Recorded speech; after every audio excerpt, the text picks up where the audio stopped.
Après, toutes les fonctionnalités évoluées qu'on va retrouver chez VMware, qui d'ailleurs sont aussi présentes chez Hyper-V pour la plupart, ou en passe de l'être avec la prochaine version, là on va vraiment sur des scénarios beaucoup plus pointus, sur des échelles beaucoup plus importantes. Je pense par exemple au Private VLAN, qui a longtemps manqué à ESX, qui aujourd'hui est implémenté et qui va aussi arriver sur Hyper-V dans sa prochaine mouture.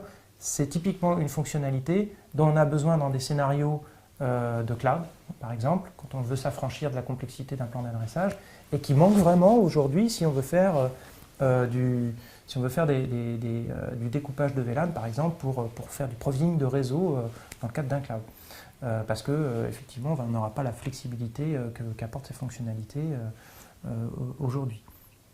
Alors on sort vraiment de la PME pour aller dans oui, sur là on est du sur des cloud, gros comptes, oui, voilà. Donc après, il faut vraiment faire la différence entre ce qui est vraiment nécessaire par rapport qualité-prix et ce qu'on est capable de faire. Encore une fois, Microsoft a toujours été assez fort là-dedans pour faire le grand écart, hein, c'est ce qu'on disait toujours, c'est-à-dire faire quelque chose qui soit simple à administrer et à installer. Je pose une galette, je fais next, je l'installe. Bah, c'est pareil pour ESX. Donc les USB en boot, voilà. ça fait. Et quelque chose qui soit extrêmement customisable, extrêmement flexible, avec laquelle on peut faire des infras extrêmement complexes et vraiment répondre à des besoins de grande échelle. Donc là-dessus, Microsoft a toujours été assez fort. C'est vrai que c'est quelque chose dans lequel ESX est aussi très très fort. Après, c'est une question de fonctionnalité. Est-ce qu'on a besoin de faire du PVLAN quand on a 10 machines virtuelles dans une PME? Bon, je pense pas. Voilà.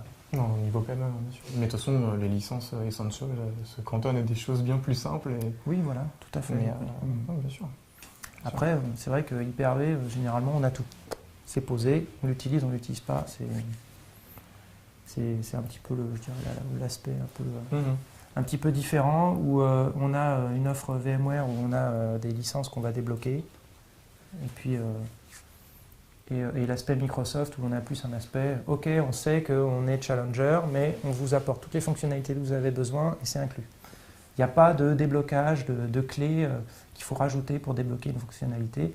Vous avez le produit, vous êtes capable de jouer avec et de découvrir le produit dès l'installation. C'est-à-dire que même si vous ne voyez pas d'utiliser une fonctionnalité, elle est là, vous pouvez la tester, vous pouvez voir ce que vous pouvez en faire, peut-être que demain vous en aurez besoin. Alors qu'effectivement, on ne peut pas forcément être dans cette optique-là, dans des produits où il faut débloquer les fonctionnalités, il faut acheter des clés, etc. Économiquement, ça ne rentre peut-être pas forcément dans le cadre de bundle, etc. Ça peut être plus ou moins compliqué pour les entreprises. Après, c'est effectivement, on rejoint une sensibilité de l'acheteur et des administrateurs réseau, la façon dont ils voient l'informatique.